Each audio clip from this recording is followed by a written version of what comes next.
வணக்கம் மக்களே, நான் உங்கள் பாரதி. ஒன்றும் இல்லைங்க, இந்த ப்ராக்டிக்கல் எக்ஸாம் முடிஞ்சுது. இதுக்கான கட் ஆஃப் என்ன, எவ்வளோ மார்க் வரும், ஆவரேஜாக எல்லாரும் எவ்வளோ மார்க் எடுத்திருப்பாங்க. ஸோ இதை பற்றி அந்த வீடியோ பார்க்க போகிறோம். ஆல்ரெடி நிறைய பேர் வந்து கட் ஆஃப் எவ்வளோ வரும், என்ன, எப்படி செலக்ட் பண்ணுங்க எல்லாம் போட்டாங்க. ஆனால் இன்னும் கொஞ்சம் துல்லியமாக நான் சொல்கிறேன் எப்படி என்ன ஆகும்னு. அதுக்கு முன்னாடி ஒரு கமெண்ட் கீழே போடுறேன் பாருங்களேன். அதாவது டிகிரியை எதுக்கு ரிஜெக்ட் பண்ணுவாங்க, டிகிரியை இப்போ ரீசெண்டாக இப்போ நம்ம 2024 எக்ஸாம் எழுதணும் தாண்டி 25 வந்து ஆஃபீஸர்னு போட்டாங்க. அங்கெல்லாம் டிகிரி வேணாம்னு சொல்லிட்டாங்க. எதுக்கு வேண்டாம்னு சொல்றாங்க? அதுக்கு ஒரு நண்பர் அங்கே வேலை செய்கிற ஒருத்தர் கமெண்ட் போட்டிருக்காரு. அதை பாருங்களேன். அவர் என்ன போட்டிருக்காருன்னா, டிகிரி படித்தவங்க யாரும் இந்த டாய்லெட்டு, பாத்ரூம் இதெல்லாம் க்ளீன் பண்ண மாட்டாங்க. டாய்லெட்டு அதான் க்ளீன் பண்ண முடியாது. அதான் அவங்க உள்கருத்து என்ன சொல்ல வராங்கன்னா, அடிக்கடி டாய்லெட்லாம் க்ளீன் பண்ண சொல்லுவாங்க. அது ரொம்ப மோசமாக இருக்கும். இதெல்லாம் நம்ம பண்ண மாட்டோம். நம்ம டிகிரி படிச்சோமேன்னு சொல்லிட்டு நம்ம வந்து வேலையை ரிசைன் பண்ணிட்டு வந்துடுவோம் அப்படின்ற தாட்டில் தான் வந்து மெட்ராஸ் ஹைகோர்ட் யோசிப்பாங்களாம். டிகிரி முடிச்சா வேற நல்ல வேலை, இந்த 5000 சம்பளத்துக்கு வேற நல்ல வேலை இருக்குல்ல, நம்ம அப்போ என்ன யோசிப்போம், போய் டாய்லெட் கழுவ பார்ப்போமா, இல்லை இதை பார்ப்போமா? அங்கே அவ்வளோ பிரச்சனைகள் இருக்குமா, மசாஜிக்கெலாம் சொல்ல வரேன். மற்றபடி வேறு இல்லை. அதுதான் இந்த நண்பர் கமெண்ட்ல கொடுத்தாரு. அந்த கமெண்ட் தான் கீழே பார்க்குறீங்க. சரி, அதை மறந்துடும். முதல்ல வந்து இந்த கட் ஆஃப், அதாவது நான் பார்த்தேன் நோட்டிஃபிகேஷனில் ஃபுல்லாக பார்க்கும்போது என்ன இருந்ததுன்னா, நான் பார்த்ததை தாண்டி நான் ஒரு ஆஃபீஸ் சிஸ்டம் வந்து சென்னையில் போட்டாங்க மெட்ராஸ் ஹைகோர்ட் எக்ஸாம். அதுக்கு நான் எழுதினேன். அப்போ வந்து 50 மார்க் தான். ஓகேங்களா?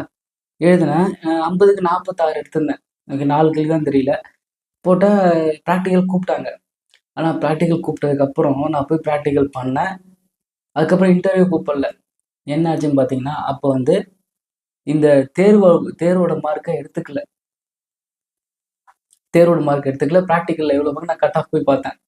ப்ராக்டிக்கல் அவங்க ஏதோ செலக்ட் பண்ணி 50க்கு 30 எடுத்தா நான் உள்ளே போகிற மாதிரி இருந்து 29 தான் எடுத்திருந்தேன். ஒரு மார்க்கில் என்னை இன்டர்வியூ கூப்பிடல. இது அங்கே நடந்தது. ஸோ இந்த எக்ஸாம் நோட்டிஃபிகேஷன் வந்தபோது நான் அப்படி தான் பார்த்தேன். அவங்க என்ன போட்டிருக்காங்க, நம்ம தேர்வு மட்டும் வச்சு வேலை கேட்டு கோர்ட்டில் கேஸ் போட முடியாது. தேர்வு மட்டும் இல்லை, மற்ற எல்லாம் இருக்குன்னு போட்டிருந்தாங்க. ஆனால் இதை வந்து எல்லாருமே என்ன சொல்கிறாங்க, தேர்வோட மார்க் அந்த 100 மார்க், ப்ராக்டிக்கல் 70 மார்க், இதை வச்சு தான் கட் ஆஃப் எவ்வளோ வரும் அப்படின்னு சொல்கிறாங்க. முதல்ல நம்ம இதை பார்க்கும்போதே ஒரு இடத்துல நம்ம தெளிவாகணும். தேர்வில் 90லாம் கொஞ்சம் ஈஸியாகவே போட்டுடலாம். மார்க்லாம் அதிகமாக கொஞ்சம் ஈஸியாக போடலாம். 85க்கு மேலே ஈஸியாக போட்டுடலாம். ஆனால் ப்ராக்டிக்கல் வந்தவங்க 85க்கு நிறைய பேர் இருக்காங்க. ஓகேங்களா? இந்த 85 10 மார்க் இல்லையா?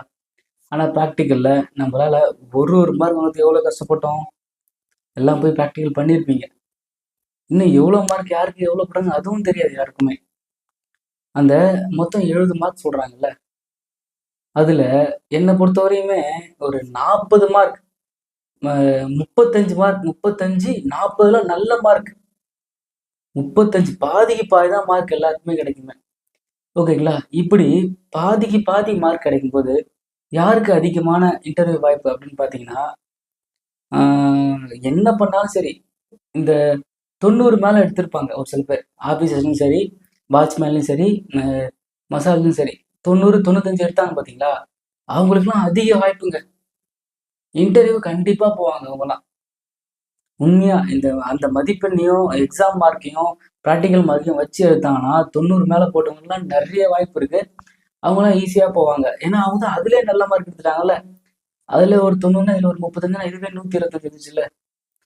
புரியுதுங்களா? இதில் பாதி எடுத்தாலே இதில் ப்ராக்டிக்கல் நம்ம ஒரு மார்க்கும் உயிரை கொடுத்து எடுக்க வேண்டியதாக இருக்கு. அதுக்கே அவங்க என்ன மார்க் போடுறாங்க, எப்படி மார்க் போடுறாங்க ஒன்றும் தெரில. என்ன படிச்சிருக்கீங்க, நம்ம ஒரு ப்ராக்டிக்கல் பண்ணுவோம். பண்ணிட்டே இருக்கும்போது நம்ம இதை பார்த்துட்டு என்ன படிச்சிருக்கீங்கன்னு ஒரு கேள்வி அங்கே வைக்கிறாங்க. அதுவே வந்து சந்தேகத்தை எழுப்புது. அவங்க என்ன எதிர்பார்க்குறாங்க, டிகிரி எதிர்பார்க்குறாங்களா, இல்லை 10th 12th எதிர்பார்க்குறாங்களா, அவங்க என்ன எதிர்பார்க்குறாங்க அதுவும் கண்டுபிடிக்க முடியல. அது ஒரு இந்த ப்ராக்டிக்கல் மார்க்கே ஒரு புதிராக இருக்கு. இதுதாங்க. இப்படி இருக்கும்போது இன்டர்வியூக்கு அவங்களுக்குலாம் அதிக வாய்ப்பு இருக்கா?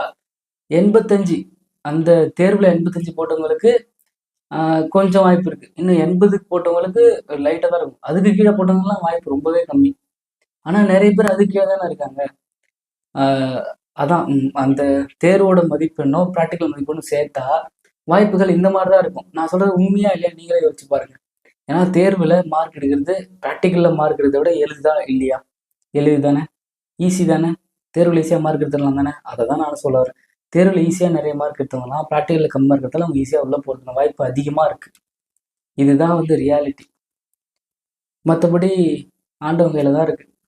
அவங்க இதை தாண்டி தேர்வு மார்க்கே நான் எடுக்கல, ப்ராக்டிக்கல் மார்க் மட்டும் எடுத்தாங்கன்னா யார் வேணால் மேலே போவாங்க. ஏன்னா தேர்வில் நல்ல மதிப்பெண் எடுத்தவங்க ப்ராக்டிக்கல் நல்லா பண்ணியிருப்பாங்க யாருக்குமே தெரியாது, பண்ணியிருக்க வாய்ப்பே கிடையாது. தேர்வில் கம்மி மார்க் எடுத்தவங்க ப்ராக்டிக்கலில் வந்து நல்லா பண்ணியிருப்பான்.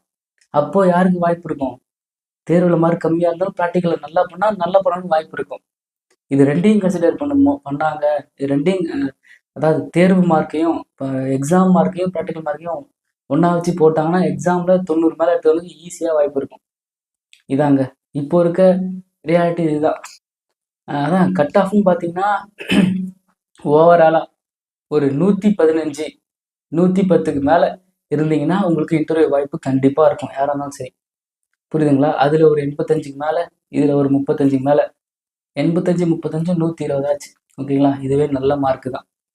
அதில் ஒரு 82 இதில் ஒரு 35க்கு 30 அப்படி எடுத்திங்கன்னா கொஞ்சம் கஷ்டம், அப்படி தான் வரும். ஸோ ஓவரால் கட் ஆஃப் நான் சொன்னேன். அவ்வளோதான் மக்களே. இதில் நீங்கள் ஒரு தெளிவாக இருங்க போதும். நன்றி.